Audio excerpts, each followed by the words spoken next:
Welcome to On Record PR. I am one of your hosts, Jennifer Simpson Carr, and today I am thrilled to be joined by Chandler, a former senior executive at the FBI, former executive at Bank of America, attorney, leadership advisor, and someone who has spent her entire career operating inside environments where uncertainty, pressure, and rapid change are constant realities.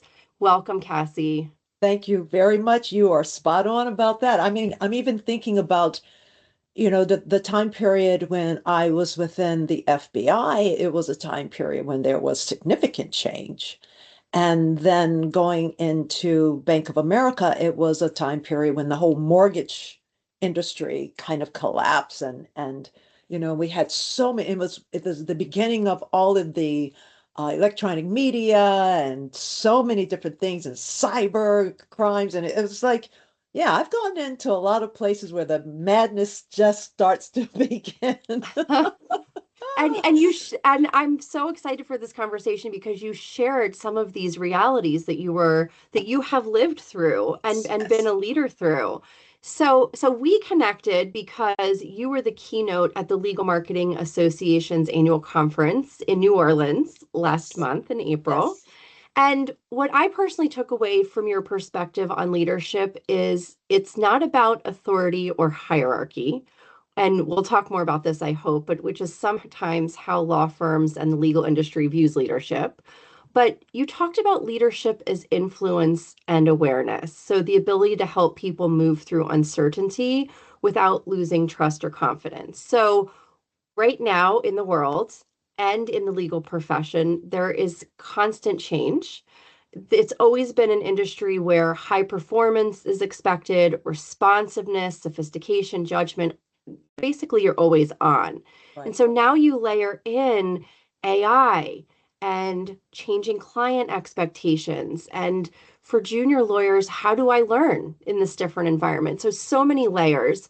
I think what something else I took away from you is that we really can't lead the way that senior leaders are used to leading before all of this change. So all of that to say, with everything that you have led through, what makes this moment in time different from other periods of disruption and what makes it the same? Well, let me start with what makes it different. Okay. Because we're in a time right now where, we were taught growing up, you had to get a good education, you got your law degree, you went to work at a small firm, and then you moved yourself up to a larger one, or you went to work for the government and you moved up, up, up, up. There was always this hierarchy of, right? You had expectations, you knew what to look for. We've just changed from focusing on how you act, being smart, being competent, and all of those great things too. Just people are walking around with fear. And there's so much fear. They're wondering, okay, am I even going to have a job because AI can do all of this? I mean, it's just call on Claude. Claude's going to get all your stuff together. I've had friends where their AI is writing everything, right? They're doing the legal research. There's just so you've got that initial problem issue. Social media is just rampant everywhere, and it's talking about this one and that one, and people aren't focusing on the good anymore. We're focusing more on the what's hilarious about you. It's it's not walking into the office and people making you feel comfortable because you're all a part of the family. It's walking into chaos in the office, chaos outside of the office, don't know what to expect. I'm just miserable and I'm sad and frustrated and I don't know what to expect tomorrow. I think it is more today than it's ever been before. But I Mhm. think what still remains the same is that we are a family in a business, and we can't lose sight of that. Because when we start looking at the concept that this business is our home, this is our family. If you think that way, you start to encourage people that way. And then they have something they look forward to because they're comfortable. You're going to take care of me because I'm going to take care of you. And together we're going to take care of the client. That's the thing that we still have it there, We just need to refocus and get ourselves back there. It's not gone completely. AI can't change that. You Hmm. know, social media can't change that. The chaos in the world, all this tribal nonsense between this party and that, all that's none of those things are going to change that. That can always stay the same. Yeah. So, one of the things you asked me about was when I think about leadership, I often talk about it's not about who you have oversight for, how you, when you mentioned that. And I do want to say leadership is about how you're dealing with people every single day. It doesn't matter who's working with you. If you don't know the name of the person who cleans the office at night, just after you start leaving the office, you don't know the name of that person, you're not really reflecting yourself as a leader. If you turn around and say, hey, John, John remembers you. Hey, Cassie, good to see you. How are things going with the family?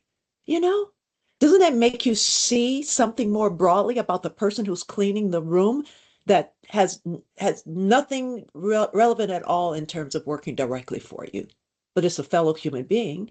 And once you instill that influencing someone being a positive thing, it builds that family type of feel and structure within the business. It doesn't matter who. Influencing anybody every day, walking down the street, that's leading. Yeah. I love that example, and I appreciate you sharing it. I saw a clip, and the name of the team fails me. I think it was a university, but the first meeting, the coach got up and said, "Yell out the name of the person who makes our breakfast. Yell out the name of the person who cleans our locker room. Oh, And if wow. you don't know the names, we're a successful team because each of them contribute to our success." Right on. And so your comment made me think of that because it is important. It's how we show up.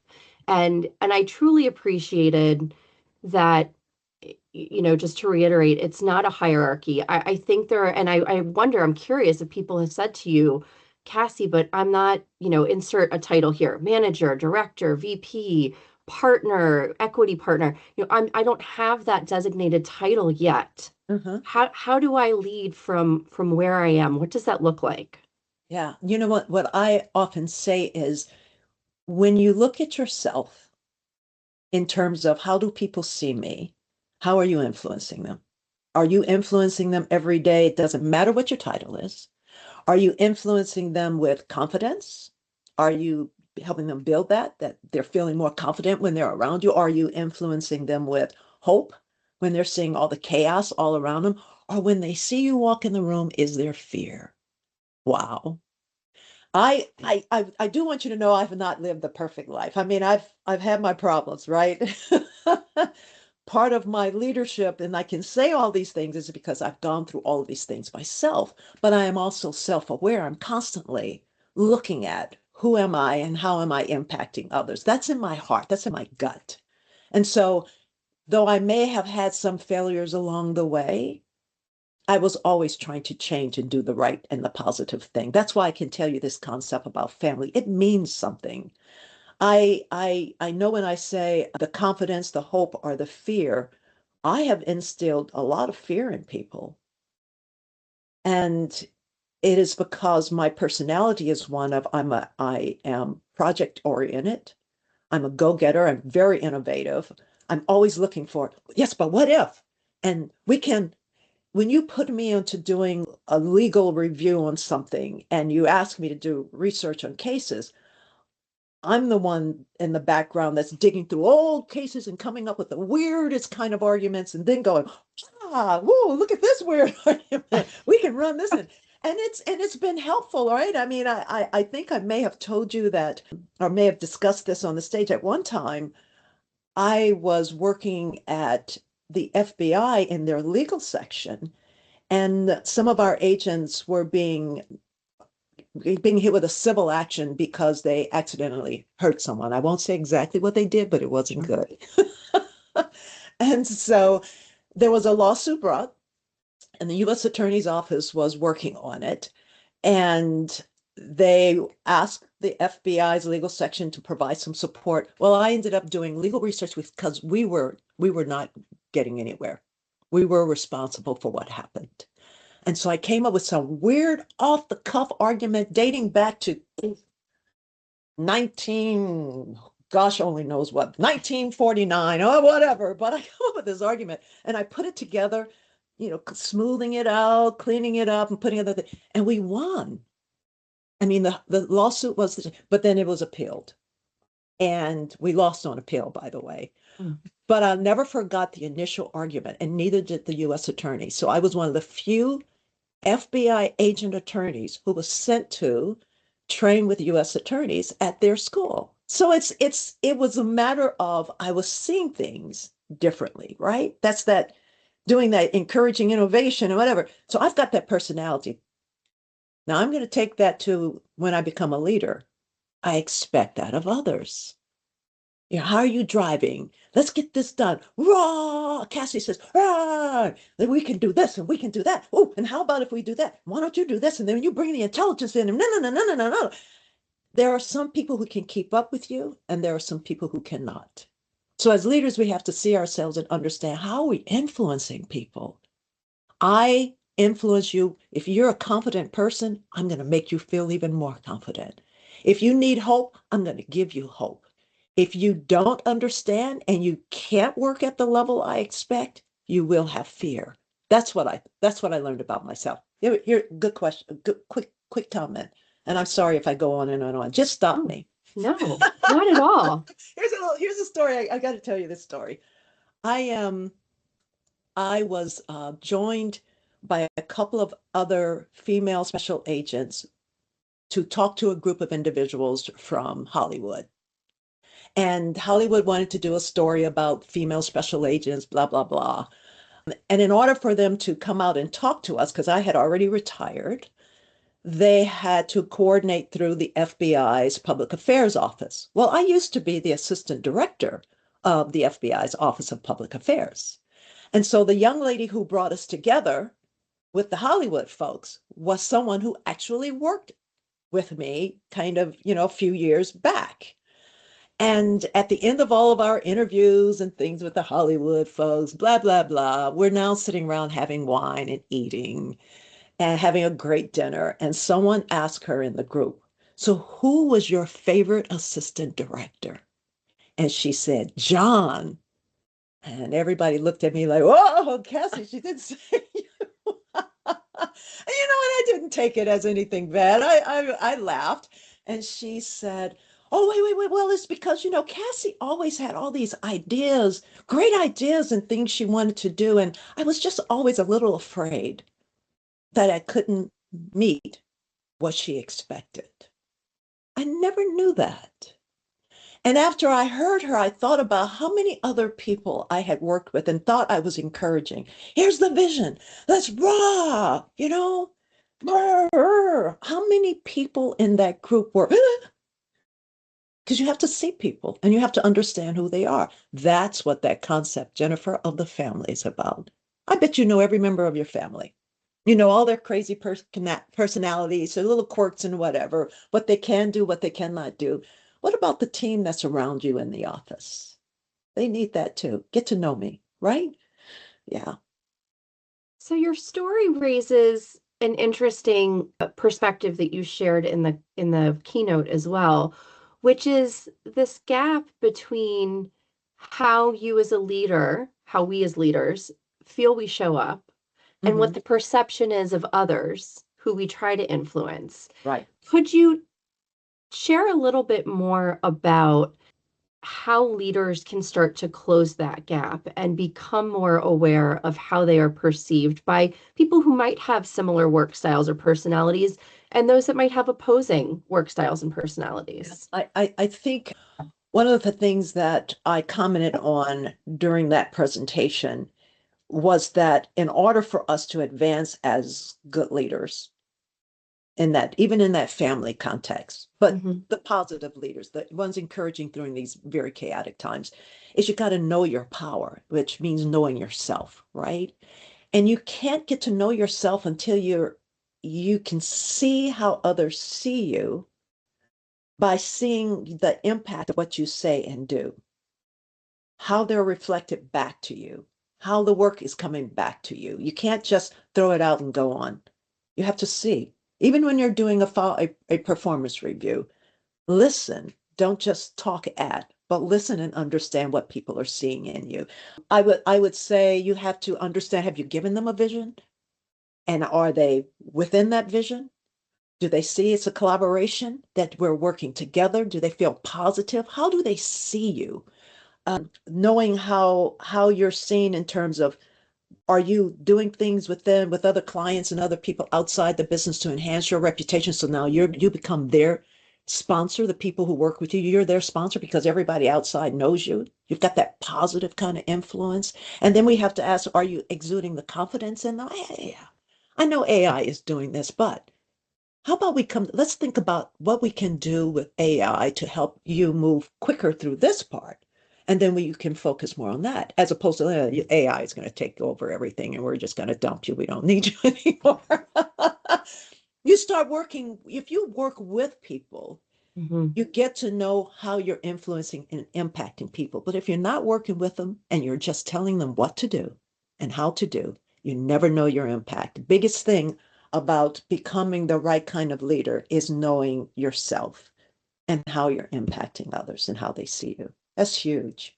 Yeah. Hmm. And I want to just throw out the other two elements that I mentioned, and we can get to that later. But if you know your power and you're self-aware, it means things like, because of who I wanted to be, I would do post-it notes about results and things. When I talk to someone, what does she think about that? Nah, I had to stay on top of Cassie. I'm doing my own self-assessment on a constant basis. It required going that detailed. But once you know your power, you also have to be willing to extend it. So you're giving something back to other individuals. And once you start extending your power out to others, that means being an anchor and all those great things. Then you move to that last element that I mentioned, and that's becoming a champion. Or do you want to do that? A lot of us are good with knowing our power and being willing to extend it, but being a champion, Jennifer, it's a whole lot more, and it takes something out of you. That's the people we call servant leaders. Hmm. So when you move to that area of becoming a champion, you're the person who's willing to stand up against anything and everybody to do the right thing by the people who work with you. That is very difficult to do.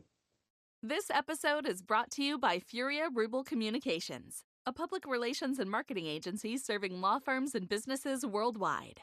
With an expert team positioned throughout the U.S. and supported by an international faculty, Furia Rubel enhances our clients' brands through integrated communications by providing expert guidance in crisis management and high-profile litigation, protecting brand and reputation, and supporting internal marketing teams. To learn more, visit furiarubel.com. I was talking to a group of individuals from my local community about joining us for the 250th anniversary of America on July 4th. We're going to have a big program in my community.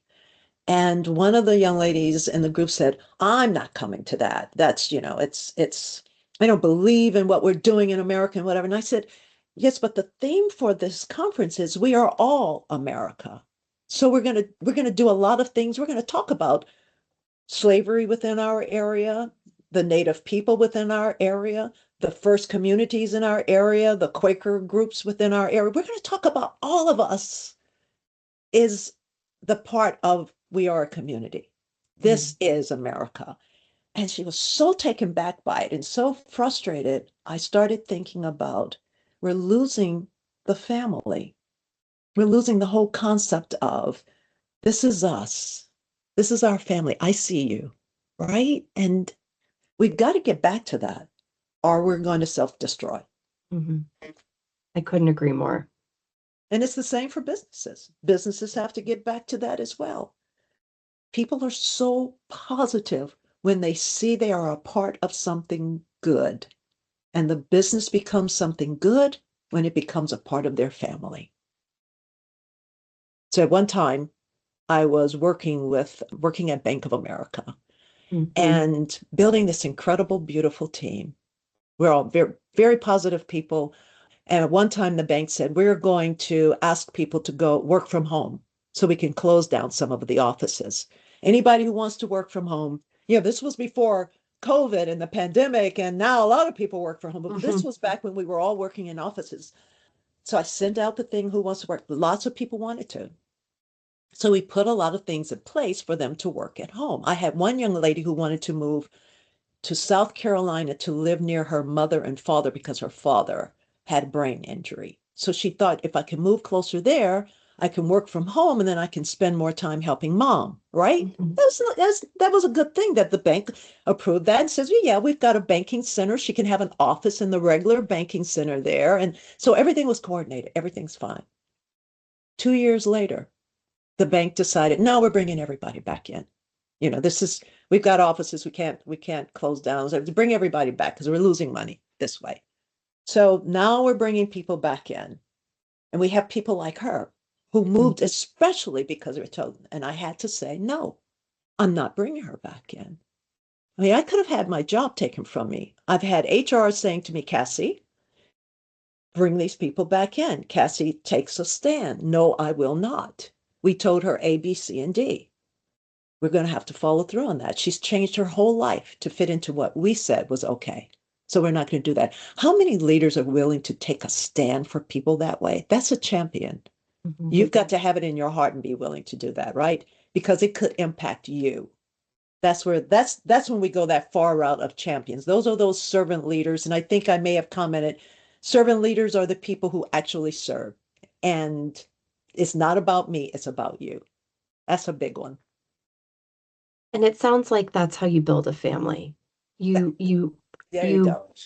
build loyalty and you build trust and you stand up for people when there is a hard moment and Absolutely. they need someone in their Absolutely. corner. Absolutely.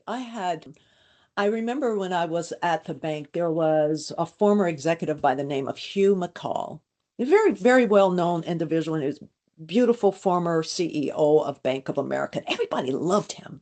Of all the other CEOs, when you talk to someone who came in during his time period, it was always positive. So at one time he came, I did not come through him. I did not know him. So I'm at the bank and they bring him in to speak, and I decided I want to go hear this guy speak. Why is everybody so crazy about him? And here's what this guy said. He was asked what attributed to his success at the bank, and he didn't say whatever about the industry. We came up with new programs and plans. We started the whatever, blah, blah, blah program, sold this or did this with the regulars. It was never about the bank. He said, we paid attention to what people wanted, our people. We took care of our people, and they in turn took care of our customers. Mm. I have gone to places and provided speeches, and I have seen people come to listen to those speeches where companies or a corporation is sponsoring an event and they ask me to speak, and people are sitting with their heads down and looking miserable. I've gone to other places, and I cannot recall the name of the company at this time. I really should find out. I need to go back and research everything because I think I wrote it down somewhere. There was a company that I walked in to the hotel the night before, and everybody was so pleasant and upbeat and positive. I got on the elevator, and people looked me in the eyes, and they smiled, and I smiled, right? And I'm thinking, are these employees of the hotel? This is a great place. They were not employees. I went the next day to have breakfast, and the employees at the hotel were like, rah.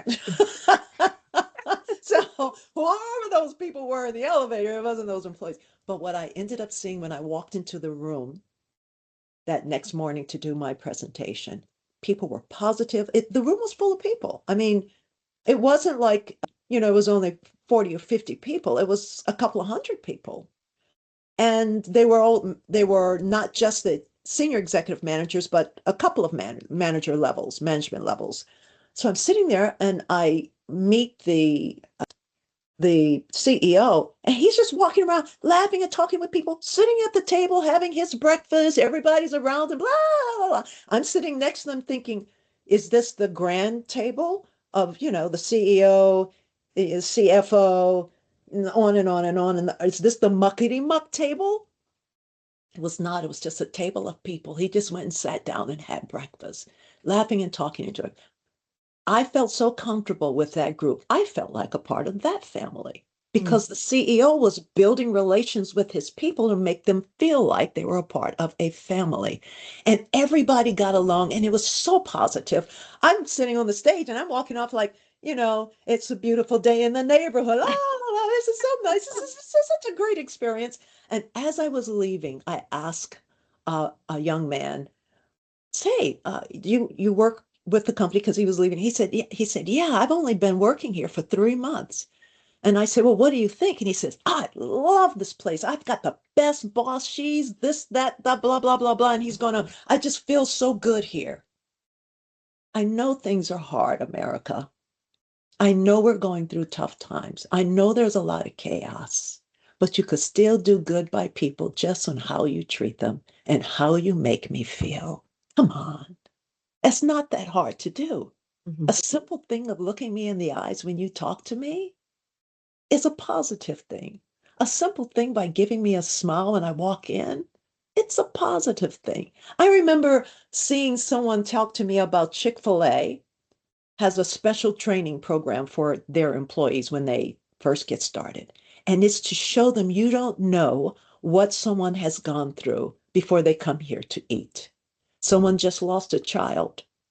Someone is just lost their job. Someone is unhappy with it. So when you see somebody, give them something positive back. That's what it's about in any business or corporation. You give something positive back to your employees and encourage them to do the same with your clients. Oh my gosh. Come on. Yeah. I'm telling you, it's going to have that effect of the rollover. And what is this thing we used to say where one thing after another? Like a ripple effect. Like a ripple effect. There you Yes. have it, right? That's exactly Yes. right. Yeah. Yeah. You've given our listeners so much to think about, and I'm so grateful. There's one more point I wanted to ask you about. You had said that leadership can also be strong in the way of being a dreamer, having a vision, Oh, yeah. imagining what comes next. And so, in light of the fact that things may feel heavy right now, I just want to acknowledge that. And I know you've said it, but being a dreamer to me, isn't language that law firms or legal professionals naturally use. Mm. It's not, a lot of times in our work, we have to explain to executive committees what a vision is, what a mission is, how you come up with those statements. So, why does being a dreamer matter right now? It's if we're going through a time period of a lot of chaos, you got to see what can be used, how it can be manipulated, changed. What are your ideas for how do you move forward during all these kinds of times? What can you take from AI and build into something great and beautiful? And your folks and your team and the people you work with can join you in that. It's about seeing things beyond the what's here and now, and then starting to build and create and be innovative. And when you become innovative, you're going to encourage others and influence others to be innovative. And then that creativity comes to work. We would never be where we are today. We wouldn't have those we're about to create those humanoids, that look like people. I see they're now starting to shape the faces on the humanoids. And I'm thinking, okay, somebody's going to be looking like me in a minute, and they're sending them in and they're going to have my voice too. But it's we wouldn't have gotten to that point if somebody wasn't dreaming and Mm, being creative. It's what you can do in any business or corporation. Nothing shuts you down. If you're a dreamer, you're going to keep on seeing possibilities, great ideas, and then you move that forward and start it working in a positive direction. And if you do that and you're a dreamer, you're going to encourage a team to do that with you. And then the family grows in a positive way, right? yes. Everybody becomes dreamers. They all have ideas. And they know that you're the person that's going to make those ideas a reality because you're a dreamer. Mm, Yeah. I love that. Yeah. Cassie, thank you so much for your time today. I was so honored to meet you at the LMA. Our paths just happened to cross in the marketplace while I was on the hunt for coffee, actually. And I knew if I didn't say hi to you in that moment, we may not get the chance to meet. So thank you for stopping and giving me your time. And thank you for agreeing to come on the show. I am so inspired by you, and I hope our listeners walk away feeling like they can truly make an impact wherever they are in their organizations, in their world, in their families. So thank you for bringing that inspiration and motivation to us. Thank you. Thanks for having me share with you. I really enjoy it. Thank you. And thank you to our listeners for joining us. We hope to see you in 2 weeks when we release our next episode. On Record PR is produced by Jennifer Simpson Carr and Matt Henderson, with support from the team at Furia Rubel Communications. This episode is edited by Isabel Horan and Christian Yamula. Visit www.onrecordpr.com for resources and more information.